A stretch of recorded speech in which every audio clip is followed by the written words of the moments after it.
Ceasefire is in effect in Yemen on Tuesday as United Nations-sponsored peace talks began in Switzerland in a new push to end months of fighting that have killed nearly 6,000 people.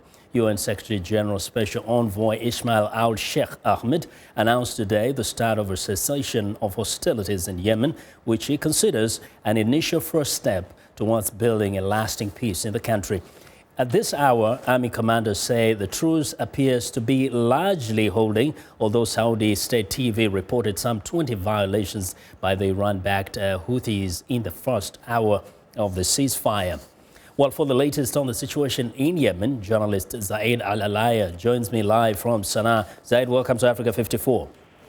Thank you very much for having me. Now, first, just tell us how things look like now at this moment, because we reported that there were some violations there. The ceasefire, like this is for the third time, didn't even last hours.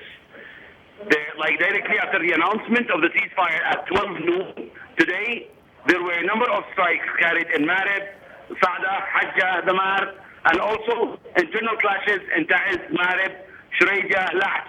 So there is no ceasefire or anything. It was broken and like 2 hours after the announcement.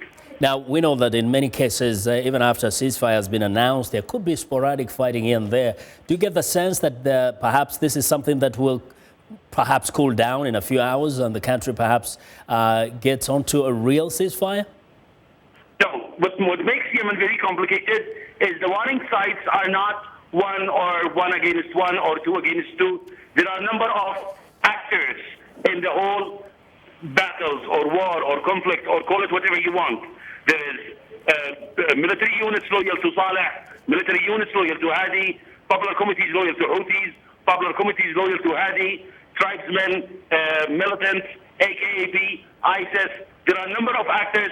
That's why I don't believe a ceasefire will last for more than few hours. Now, Zaid, this conflict has been going on for a long time. Up to today, who really is in control of Yemen and who is in control of Sana'a? Sana'a is still under the control of the Houthis and their allies. Houthis are controlling Sana'a more than anybody. Sana'a, not just Sana'a, Sana'a and the outskirts and the other areas around it, like Amran, Hajjah, Saada, all these areas.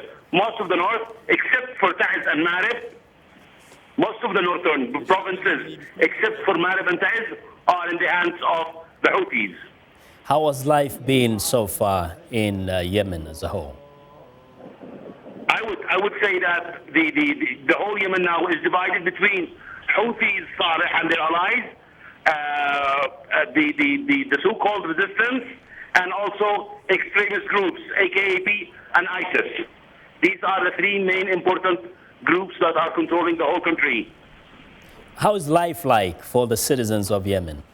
It's very difficult. It's very difficult in terms of no fuel for the. I think now we are in month number 4.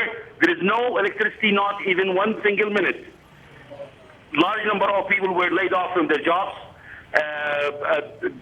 People cannot even afford to buy things for their family because they lost their job. Those who are depending on daily allowances from working on constructions, working in like day by day jobs, they have lost all these things, and the life is becoming very difficult for ordinary people. Other than the fact that there are chaos in the country, in terms of casualties, have they gone down? The people are dying from this conflict? Of course, now with the almost complete collapse of the health services, not just in Sana'a, in many provinces, the blockade that is put on Yemen, there has been a lot of medicines and medications for dialysis, for diabetes, for kidney failures. There are no medicines, and people are dying in hospitals from very simple diseases that can be simply cured. Okay, thanks a lot, Zaid. Zaid al-Alaya'a is a Yemen-based journalist speaking with us from Sana'a.